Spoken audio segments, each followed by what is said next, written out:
Hello friends, welcome back to my channel Anjali crash course आसान है। तो जैसे कि कल ECO 10 और BCOC 138 सेमी पेपर है कॉस्ट का।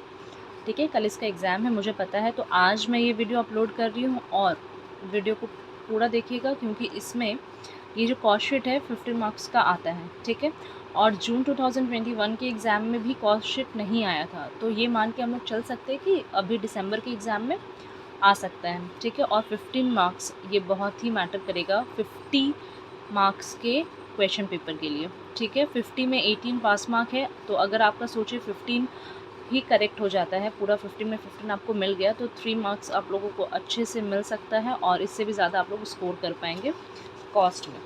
तो चलिए विदाउट वेस्टिंग टाइम देख लेते हैं क्वेश्चन क्या है, और ये समझ में अच्छे से समझाने वाली हूँ आप लोगों को, तो प्रॉब्लम नहीं होना चाहिए। चलिए देखते हैं। From the following information prepare a cost sheet showing prime cost, cost of productions, cost of sales and profit, purchase of raw material 1,32,000, direct wages 1,10,000, carriage inward 1,584, work on cost 40,480। Over writing हो गया, मैं फिर से बोल दे रही हूँ 40,480। Cost on 1 जनवरी 2015 हमारा raw material का दिया हुआ है 22,000। ठीक है, फिनिश प्रोडक्ट 1600 टन का है 17,600। Selling and distribution expenses 18,000। Stock on 30 June 2015।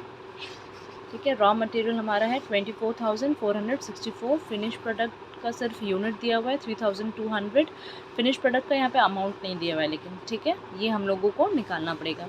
Cell of finish product दिया है हमारा 3,30,000, तो सेल हमारा दे दिया कि कितना हुआ है, लेकिन फिनिश प्रोडक्ट का अमाउंट हम लोगों को नहीं दिया हुआ है, तो इसको हम लोगों को निकालना पड़ेगा। वो कैसे मैं बताऊंगी, यही ट्रिक है बेसिकली इस सम्स में। बाद बाकी सारा चीज़ तो आप लोगों को पता होगा अगर आप लोगों ने पहले से किया है, तो फिर भी मैं एक बार अच्छे से एक्सप्लेन करते हुए चलूँगी आप लोगों को, बेसिक देते हुए। ठीक है, तो ये वीडियो देखने से ही पूरा जो डाउट है क्लियर होने वाला है आप लोगों का। देखिए ये स्टेटमेंट, ये परफॉर्मा है कॉस्ट शीट का, पर्टिकुलर अमाउंट यहाँ पे डेबिट क्रेडिट नहीं लिखना पड़ता है। स्टेटमेंट ऑफ कॉस्ट शीट लिख करके स्टार्ट करेंगे। Opening stock of raw material हमारा दिया हुआ था 22,000 यस। उसके बाद हमारा add purchase of raw material 1,32,000 less closing stock of raw material 24,464 दिया है, इसको हम लोग कैलकुलेट कर लिए हैं।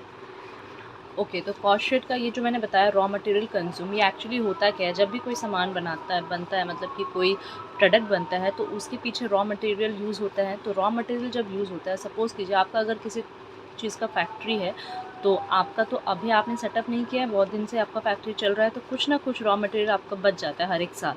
ठीक है, तो उसको हम लोग क्या बोलेंगे, opening stock of raw material, और वही ईयर के एंड में क्लोजिंग स्टॉक हमारा हो जाता है। देखिए जैसे यहाँ पे opening stock of raw material, तो ये जो ओपनिंग है वो तो पिछले साल का बचा हुआ है ना, तभी तो ओपनिंग आ रहा है, तो ये हमारा 22,000 हो गया। अब उसी साल हम लोगों ने कुछ रॉ मटेरियल परचेज़ किया, अब कुछ रॉ मटेरियल परचेज़ किया है, लेकिन इतना का काम हम लोगों को हो गया, तो अब जो बच गया वो हमारा क्या आ जा रहा है, closing stock of raw material. तो क्लोजिंग स्टॉक जो रॉ मटेरियल बच गया है उसको हम लोग इसमें से डिडक्ट करके जितना बचेगा वो हमारा क्या होगा, रॉ मटेरियल कंज्यूम, मतलब कि इतना ही रॉ मटेरियल यूज़ हुआ है वो प्रोडक्ट बनने के लिए। ठीक है, उसमें हम लोग क्या करेंगे, डायरेक्ट वेजेस दे देंगे। अब जब फैक्ट्री में रॉ मटेरियल का यूज़ हुआ जा रहा है, तो कौन यूज़ कर रहा है, वर्कर लोग यूज़ कर रहे होंगे, तो उन लोगों को वेजेस भी दिया जाता है। तो जो भी डायरेक्ट वर्ड यूज़ होता है फैक्ट्री के लिए, हाँ फैक्ट्री के लिए हम लोग क्या यूज़ करते हैं, डायरेक्ट यूज़ करते हैं वर्ड, तो ये हमारा डायरेक्ट वेजेस है।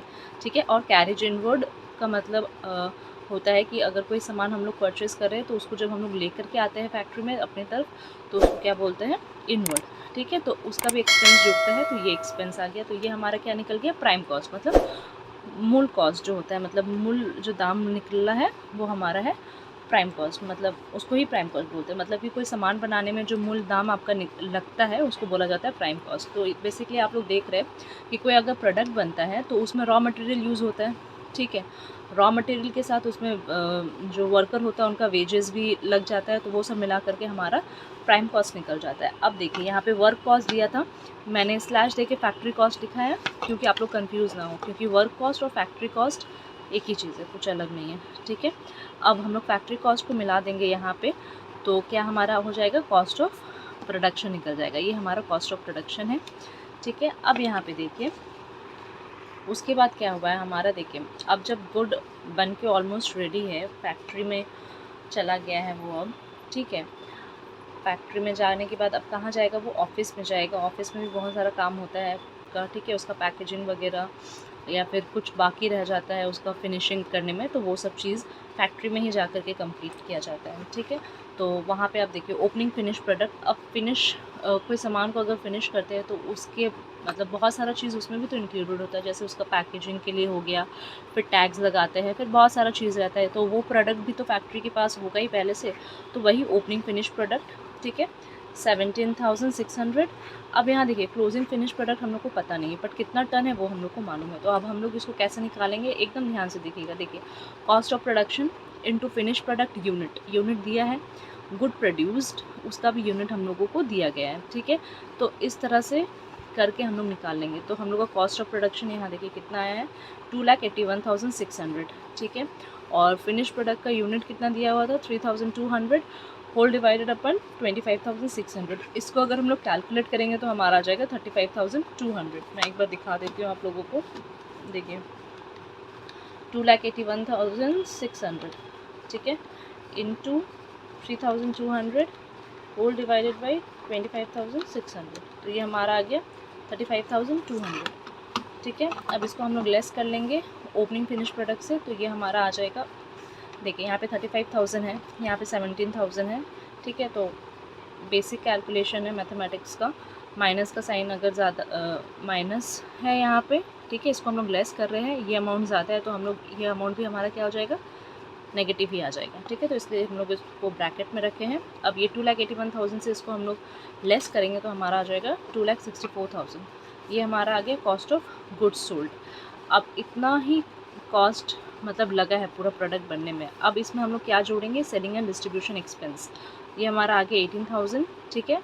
अब सेलिंग एंड डिस्ट्रीब्यूशन एक्सपेंस हम लोग ने जोड़ा है, तो हमारा क्या निकल के आ गया, टोटल कॉस्ट ऑफ सेल। तो टोटल कॉस्ट ऑफ सेल इतना है, टोटल कॉस्ट ऑफ सेल। अब इसमें प्रॉफिट जुड़ेगा तब जाके सेल का अमाउंट निकलेगा। तो सेल ऑलरेडी हम लोगों को क्वेश्चन में दे दिया है, ठीक है। तो यहाँ पे हम लोगों ने सेल का अमाउंट लिखा।